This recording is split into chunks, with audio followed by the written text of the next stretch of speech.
Like this? Okay. I'll play with you. Come on. Say hello to my little friend! Okay. Yolanda? Huh? What's up, you guys? So you can see we have a Dana 30 for the S10. Now this is not a 4-wheel drive. This is a 2-wheel drive. So it's just a solid tube. Now on most Dana 30s, it just has one point here, and then from here up to the steering. Now I picked this one out of a 2004 Jeep Liberty because it has the lower link here and a link up here for the steering. But now what I'm going to be doing is drilling out this hole to a 3/4 inch, as well as the pitman arm to a 3/4 inch to accept the Heim. Now I'm going to be running the leaf springs. So what I want to do is add a 3/4 inch spacer, Heim 3/4 inch misalignment spacer. That way I can get a high steer kit without having to buy an actual high steer kit, which costs around $600 to $700. So what we're going to do now is drill this out to a 3/4 inch. After drilling out the spindle to 3/4, this is a rough country Jeep 4-inch pitman arm. We are going to do the exact same thing and drill this out to 3/4 inch to accept the bolt for the Heim joint.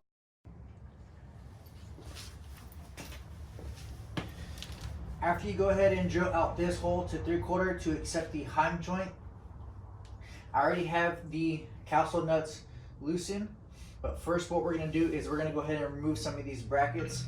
So this, we're going to remove. This will stay on for now. What we're going to do is we're going to remove these two, as well as this, and the two far bottom lower links. So we'll go ahead and throw on a fresh Hercules disc, and we'll go ahead and start removing, like I said, this trailing arm, spring pocket, lower trailing arm, and this link right here. We'll go ahead and leave this link on here for now. That way it's a little bit easier to remove the ball joint here and the ball joint over here.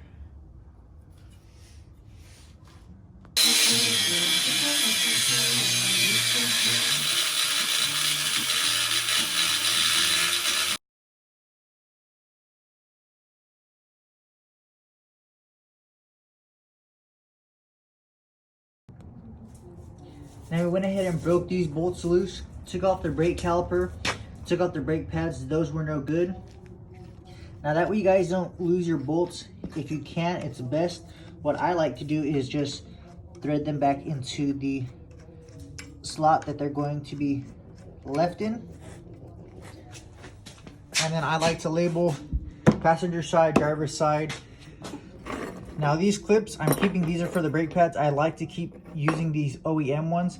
Sometimes the aftermarket ones don't fit just right and let the brake pad like wobble or not sit exactly how it's supposed to. So we're gonna go ahead and take this off, remove the cowsill nut, take the rotors off. I already have new rotors. That way we can get this flipped all the way over.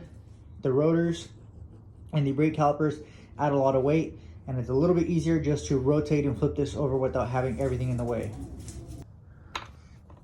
After you get the brake caliper off, remove this bolt and this bolt to remove the bracket for the brake caliper with an 18. Now on this bracket for the caliper, this is the bolt that holds the caliper in, but this is a metal sleeve that goes inside. Now if you're going to reuse these, most of the time you can buy just the outside of the caliper if it needs to be replaced on the Dana 30. Now this, you can go ahead and pull this all the way out. This is just a little sleeve that sits inside this pocket. Go ahead and clean this out with the greaser or brake cleaner. Add new grease and push this back in. I'm going to leave this disassembled because I'm going to powder coat this bracket. These I will paint black.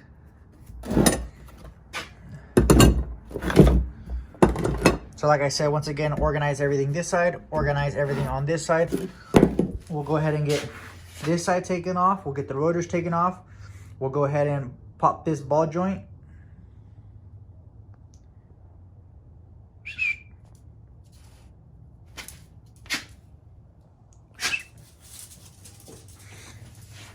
And we'll go ahead and pop this side off over here, and then we'll go ahead and get this bar, and we'll finish taking off the brackets that we're not going to use. We're going to leave this pad and this pad because this is the level point for the axle. We'll go ahead and use this as a reference whenever I weld in the new spring purchase that we got from Barnes 4-wheel drive.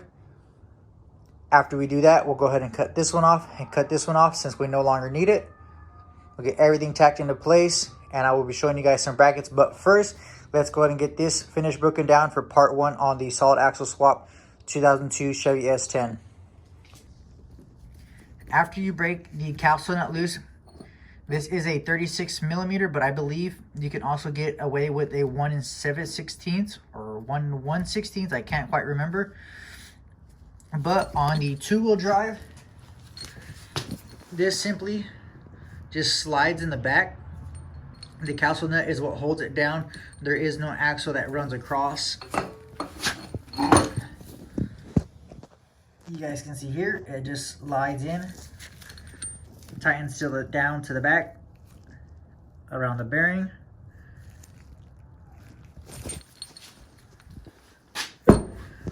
So what we'll go ahead and do is remove this bolt on this side, bolt on the other side, drop this down, remove these 3 bolts. This will move the whole entire hub. Repeat on that side, and the whole entire thing should be broken down. I don't have a pickle fork to break the ball joint loose, so what I'm going to do is lift it up on some jack stands and hit this with a big hammer, a metal hammer, to pop the ball joint and remove this.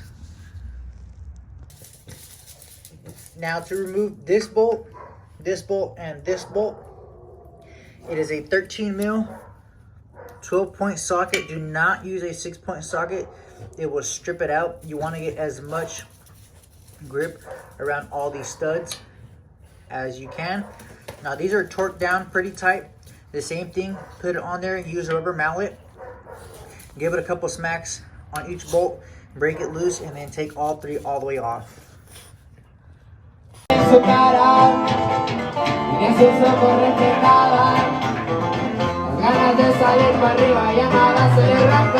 So we went ahead and left this mount, got all these shaved, left the shock mount for the steering stabilizer. Everything is stripped down. So this will be part 1 of the Dana 30 rebuild. If you guys have any questions, let me know. And then this is for, I believe, the ABS. Let's go ahead and get this opened up.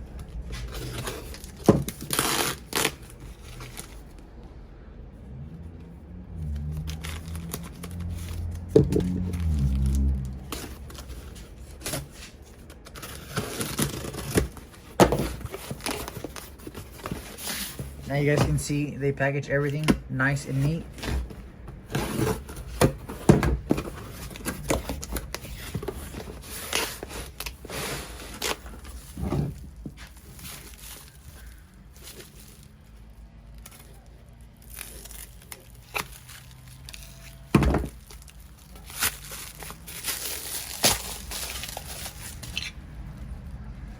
Now I have 1/4-inch spring plates.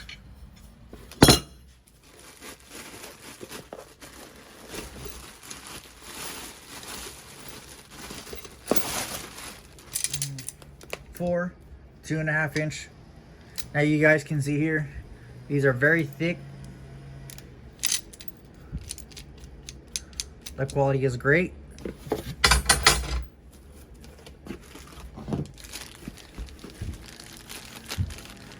Two massive heim joints with the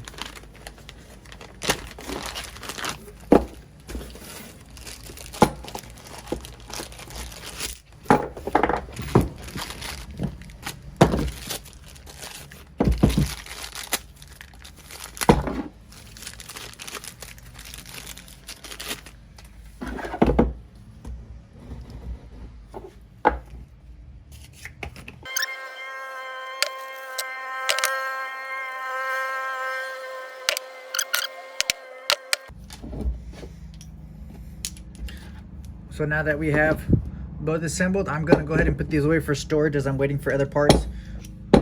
So that way we don't lose these or they don't get rattled around, tossed around.